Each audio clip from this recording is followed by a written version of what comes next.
बहुत समय पहले की बात है। एक जंगल में बूढ़ा कमजोर बगुला रहा करता था। बगुला इतना कमजोर हो चुका था कि अब उसे शिकार पकड़ने में भी बहुत समस्या उठानी पड़ती थी। एक दिन बगुला एक तालाब के किनारे बैठा हुआ तालाब के अंदर की मछलियों को हसरत भरी नजर से देखे जा रहा था। तभी एक मछली बगुले को देखकर बोली, क्या बात है बगुला भगत, इतनी गौर से क्या देख रहे हो? मैं 2 दिन से भूखा हूँ। कमजोर होने के कारण मैं कोई शिकार नहीं पकड़ पा रहा। इस संसार में जो भी जन्म लेता है उसे 3 दौर से गुजरना ही पड़ता है, बचपन, जवानी और बुढ़ापा। तुम अपने जीवन के 2 दौर देख चुके हो, अब तीसरे का भी आनंद उठाओ। ये सुनकर बगुला क्रोधित होते हुए उस मछली से बोला, तुम अपने आप को समझती क्या हो? जब मैं जवान था तब किसी मछली की मुझसे बात करने की हिम्मत नहीं होती थी। लेकिन अब तुम जवान नहीं हो, अब जवान मैं हूँ। तुम हंसकर मेरा मजाक उड़ा रही हो? तुम इसी काबिल हो बगुले भगत। मैंने तुम्हारे चर्चे अपनी माँ और अपनी दादी से सुने हैं। जब तुम जवान थे तब तुम बहुत ही बुरे स्वभाव के थे।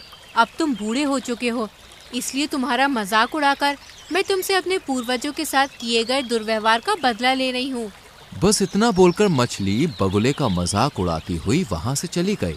बगुला उदास होकर जाती हुई मछली को देखकर अपने आप से बोला, काश मैं जवान होता तो इस स्वादिष्ट मछली को जरूर खाता।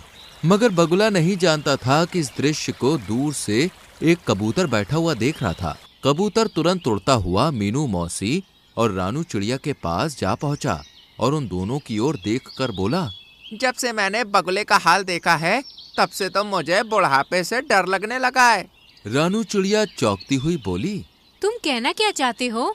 रानू, आज मैंने तालाब के किनारे एक बूढ़े बगुले को देखा। मैंने देखा कि किस तरह से एक मछली उसके बुढ़ापे का मजाक उड़ाती हुई वहां से चली गई। वो बेचारा बगुला 2 दिन से भूखा है। कबूतर की बात सुनकर रानू चिड़िया उदास होती हुई मीनू मौसी की ओर देखकर बोली, मीनू मौसी, क्या हम भी जब बूढ़े हो जाएंगे तो क्या हमारा भी हाल बगुले की तरह होगा?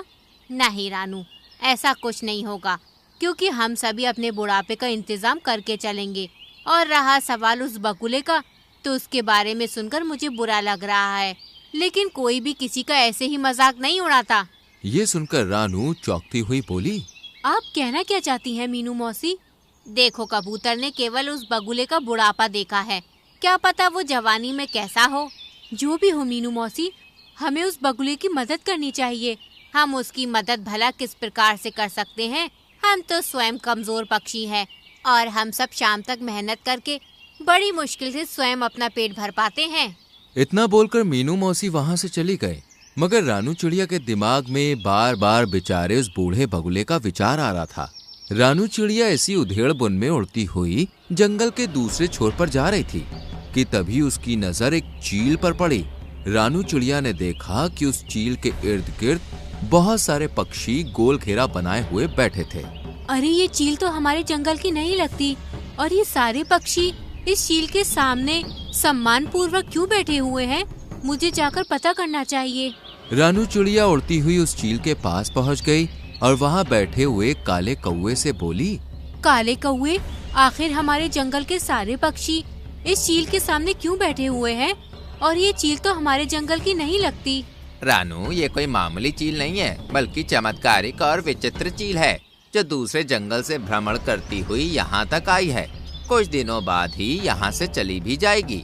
जितने भी पक्षी यहाँ मौजूद हैं, उनकी कोई ना कोई समस्या है।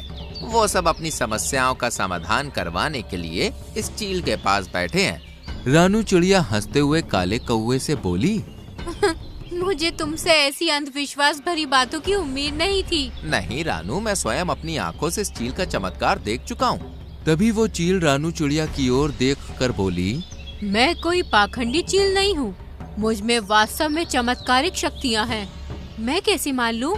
तो फिर तुम मुझे बताओ, तुम क्या देखना चाहती हो कि तुम्हें विश्वास हो जाए कि मैं एक चमत्कारिक चील हूँ?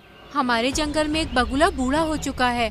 बूढ़े होने की वजह से बेचारा वो शिकार नहीं कर पा रहा है। उसे कई कई दिन तक भूखा रहना पड़ता है और जंगल के प्राणी उस बेचारे बगुले का उसके बुढ़ापे का मजाक उड़ाकर चले जाते हैं। अगर तुम वास्तव में चमत्कारिक चील हो तो फिर तुम कुछ ऐसा करके दिखाओ कि वो बगुला दोबारा जवान हो जाए।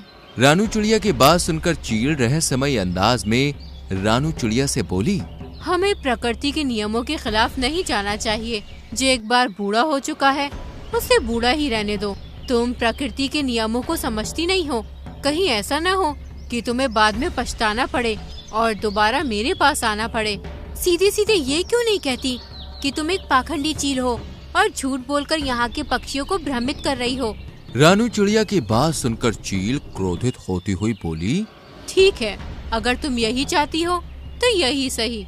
इतना बोलकर उस चील ने जमीन में रखा हुआ एक दाना रानू चिड़िया के पास फेंक दिया और रानू चिड़िया से बोली, ये एक चमत्कारिक शक्तियों का अभिमंत्रित किया हुआ दाना है। जाओ जाकर इस दाने को उस बगुले को खिला दो।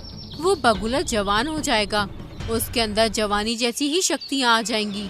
चील की बात सुनकर रानू चिड़िया उस दाने को उठाकर तुरंत उस तालाब के किनारे बैठी हुई बगुले के पास पहुंच गए और उसे सारी घटना बताते हुए बोली, जब मुझे कबूतर ने तुम्हारे बारे में बताया तब मुझे तुम्हारे लिए बहुत बुरा लगा, इसलिए मैं तुम्हारे लिए चमत्कारिक दाना लाई हूँ। तुम जैसे ही इस दाने को खाओगे दोबारा जवान हो जाओगे। फिर तुम्हें भूखा नहीं रहना पड़ेगा और ना ही कोई तुम्हारा मजाक उड़ाएगा। चील की बात सुनकर बगुला खुश होते हुए रानू चिड़िया से बोला, तुम तो वाकई बहुत अच्छी हो रानू, मैं इस दाने को जरूर खाऊंगा। जैसे ही बगुले ने विचित्र चमत्कारिक दाने को खाया वो दोबारा से जवान हो गया। बगुले के दोबारा जवान होते ही रानू चिड़िया खुश होती हुई वहां से चली गई। रानू चिड़िया के जाते ही बगुला अपने आप से बड़े ही घमंडी अंदाज में बोला, अब तो मैं दोबारा जवान हो गया हूँ, अब मैं इस तालाब की सारी मछलियों को खा जाऊंगा। तभी बगुले की नजर एक सुंदर मछली पर पड़ी। बगुले ने बड़ी ही बेदर्दी से उस सुंदर मछली को अपनी चोंच से दबोच लिया। सुंदर मछली बगुले से बोली, मुझे छोड़ दो। नहीं, तुम तो मेरा भोजन हो और केवल तुम ही नहीं बल्कि तालाब में रहने वाली सभी मछलियां मेरा भोजन है, मैं सबको खा जाऊंगा। बगुले ने उस मछली को मार दिया और उसे बड़े ही शौक से खाने लगा। शाम तक बगुले ने तालाब की आधी मछलियां समाप्त कर दी। जो मछलियां उसे स्वादिष्ट लगती वो उसे खा जाता और जिन मछलियों में उसे स्वाद नहीं लगता तालाब के किनारे उन्हें फेंक देता और वो मछलियां तड़प तड़प कर मर जाती। अगले दिन कबूतर अपने पुत्र जो कि एक बच्चा था उसके साथ वहां से गुजर रहा था। कबूतर अपने पुत्र को उड़ना सिखा रहा था। तभी उसकी नजर बगुले पर पड़ी जो कि जवान हो चुका था।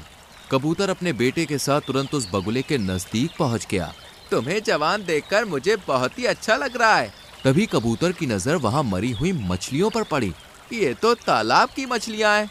बगुला उदासी से कबूतर से बोला, पता नहीं कल रात क्या हुआ, सारी मछलियां तालाब से बाहर आ गईं और अपने आप तड़पते तड़पते मर गईं। ये तो बहुत बुरा हुआ। वैसे भी मछलियां तुम्हारा बहुत मजाक उड़ाती थीं। अच्छा सुनो, मुझे एक बहुत जरूरी काम है और ये मेरा छोटा बेटा है, मैं इसे उड़ना सिखा रहा हूँ। क्या तुम कुछ देर के लिए इसका ख्याल रख सकते हो? हाँ हाँ, क्यों नहीं, तुम आराम से जाओ और अपना काम समाप्त करके आना, तब तक मैं तुम्हारे बेटे का ख्याल रखूंगा। कबूतर वहां से चला गया। बगुला कबूतर के उस नन्हे बच्चे को गौर से देखने लगा। सच तो ये था कि उसके मुंह में पानी आ रहा था।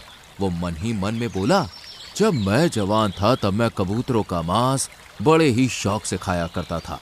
कबूतर का मांस मेरा पसंदीदा मांस था। खैर कोई बात नहीं, अब मैं दोबारा जवान हो गया हूँ, क्यों ना मैं इस कबूतर के बच्चे का मांस चख लूं। तभी वो कबूतर का बच्चा बड़ी मासूमियत से बगुले से बोला, क्या हुआ, आप मुझे इतनी गौर से क्यों देख रही हैं? तुम्हें देखकर मेरी भूख और बढ़ती जा रही है। इतना कहकर बगुले ने अपनी चोंच से उस कबूतर के बच्चे को बड़ी ही बेदर्दी से मार दिया और उसे खा गया। कुछ देर के बाद जब कबूतर वहां पर आया तो अपने बच्चे को ना पाकर वो बगुले से बोला, अरे मेरा बच्चा कहाँ गया? तभी तालाब से एक मछली निकलकर बाहर आ गई और कबूतर से बोली, तुम्हारे बच्चे को यही बगुला भगत खा गया है। ये सुनकर कबूतर अविश्वास भरी नजरों से बगुले की ओर देखने लगा। तभी बगुला अकड़ता हुआ कबूतर से बोला, हाँ हाँ खाया है, तो इसमें समस्या क्या है? मुझे मांस पसंद है और तुम्हारे बच्चे का मांस मुझे बहुत ही ज्यादा अच्छा लगा, इसलिए मैं उसे खा गया। ये तो बहुत गलत बात है। तो तुम क्या कर लोगे? तुम मेरा मुकाबला नहीं कर सकते। समझ गया, इसका मतलब इस तालाब के अंदर रहने वाली मछलियों को भी तुम नहीं मारा है। इतना बोलकर कबूतर उड़ते हुए रानू चिड़िया के पास पहुंच गया और उसे सारी घटना बताते हुए बोला, मुझसे बहुत बड़ी भूल हो गई रानू चिड़िया, वो बगुला बूढ़ा ही सही था।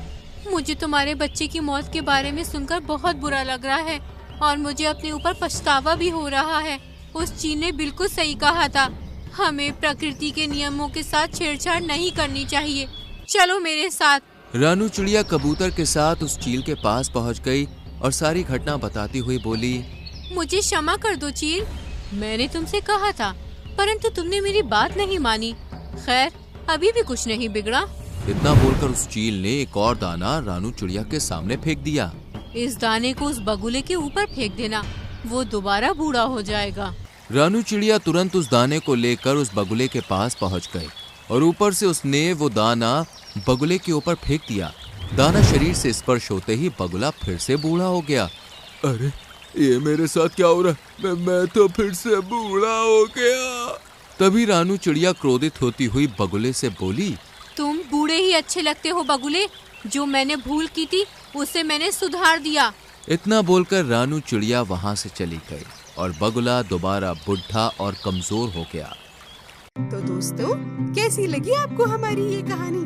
अगर कहानी अच्छी लगी हो तो वीडियो को लाइक कीजिएगा, चैनल को सब्सक्राइब कीजिएगा और हाँ, कहानी अपने दोस्तों के साथ शेयर करना तो बिल्कुल मत भूलिएगा। मैं आपको मिलूंगी अगले वीडियो में किसी नई कहानी, नई सीख के साथ। तब तक के लिए बाय बाय।